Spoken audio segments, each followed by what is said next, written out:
Finally অবশেষে Lucas Paqueta এত কলঙ্ক থেকে আসলে মুক্তি পাচ্ছে। এটা আমার কাছে অনেক ভালো লাগার একটা ব্যাপার। আমি নিজেও লুকাস পাকেতাকে পছন্দ করি না, কিন্তু একটা দায় একটা দায় থেকে মুক্তিটা অনেক গুরুত্বপূর্ণ।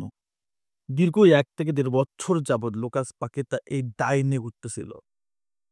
ক্যারিয়ারের অবস্থা প্রায় ১২টা বেজে গেছিল। তার ফিটনেসের অবস্থা ১২টা বেজে গেছে। টেনশনে সে মানসিকভাবে বিপর্যস্ত। কেন? বা যে কাজটাতে সে জড়িত না, সেই অপরাধে সে কিন্তু শামিল হয়ে বর্তমান তার অবস্থা কি আপনারা জানেন। সে ফুটবলেরই বাহিরে। না ব্রাজিল টিমে, না সে যেখানে খেলে ওয়েস্ট হ্যামে সেখানে খেলতে পারতেছে। ওভারঅল মিলে যখন ম্যাচ ফিক্সিং, আবার হচ্ছে জুয়া কেলেঙ্কারি, অনেকগুলো সাইটের সাথে নাম জড়িত হবে বা নাম জড়িয়ে যাবে, তখন কিন্তু একটা প্লেয়ার খুব মানসিকভাবে বিপর্যস্ত হয়ে পড়ে।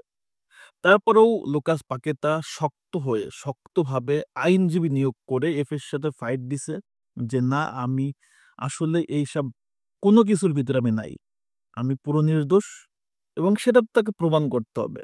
দীর্ঘ ১ বছর যাবৎ আসলে তার সাথে ফাইট করছে তার আইনজীবী, এবং সে ফাইনালি মুক্তি পাচ্ছে। এবং সকল প্রকার জঞ্জাট, সকল প্রকার এই যে ম্যাচ ফিক্সিং থেকে শুরু করে যত কেলেঙ্কারি আছে, সবকিছু থেকেই মুক্তি পাচ্ছে আমাদের লুকাস পাকেতা। এটাতে good news, very good news.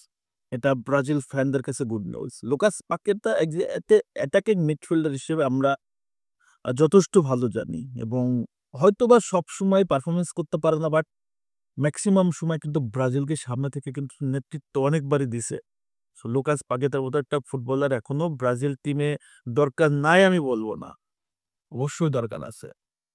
আমি নিজেও অনেকবার বলছি যে লুকাস পাকেতাকে বাদ দেওয়া উচিত, বাট তারপরেও এজ এ শ্রদ্ধাবোধ থেকে, ব্রাজিলের ভক্তি থেকে অবশ্যই মাঝে চাই যে না, লুকাস পাকেতার কিছু ম্যাচের পারফরমেন্স দেখলে নিজের কাছে সত্যি খুবই ভালো লাগে। সো এই ছেলেটা আসলে দীর্ঘদিন যাবৎ এই যে একটা বাজে, মানে ব্যাড একটা ট্রমার ভিতর দিয়ে যাচ্ছিল। এই ট্রমাটা কিন্তু সবচেয়ে ক্ষতিকর। যখন একটা মানুষের আ নামে, অর্থাৎ তার মাথার উপরে একটা বিষয় চেপে বসে, যে জিনিসটা তার কাছে নতুন, সে জিনিসটা কখনো সে ফেস করে নাই, বা সে জিনিসটার সাথে যে জড়িত না, এমন একটা কলঙ্ক যখন কালিমা তার নামের সাথে লেপে যায়, তখন মানসিকভাবে কতটা বিভ্যস্ত হয় সেই জানে। কারণ আমরা সাধারণ মানুষ, বাট সে একটা ফুটবলার। তার ফ্যামিলি, তার দেশ, তার ক্লাব সবাই তার বিরুদ্ধে। কেন? আপনারা জানেন ঘটনাটা কি? তো যাই হোক, এফ এর সাথে ফাইট করে কিন্তু ফাইনালি সে এই জায়গাটাতে মুক্তি পাচ্ছে, এবং খুব শিগগিরই সে ফুটবলে ফিরবে।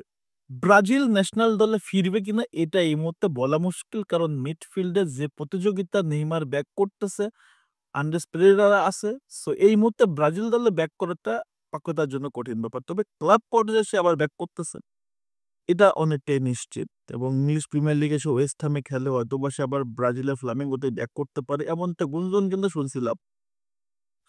তো অবশেষে যেহেতু সে মুক্তি পাচ্ছে, তারপরে কোন ক্লাবে যাবে নাকি ওয়েস্ট হামে থাকবে সেটা পরের ব্যাপার। আগে সে তার এই কলঙ্ক, কালিমা থেকে মুক্তি পাবে।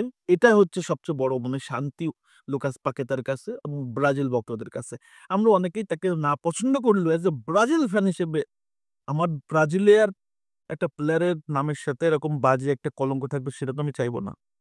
তো আমার নিজের কাছে রিলিফ লাগতেছে যে না, আসলে এই সবুজ হলুদ জার্সির সম্মানটা আসলে এখনো অক্ষত আছে। ধন্যবাদ লুকাস পাকেতা, ধন্যবাদ তার হচ্ছে আইনজীবী, এবং এই ফাইটটা এফ এর সাথে দেওয়ার জন্য।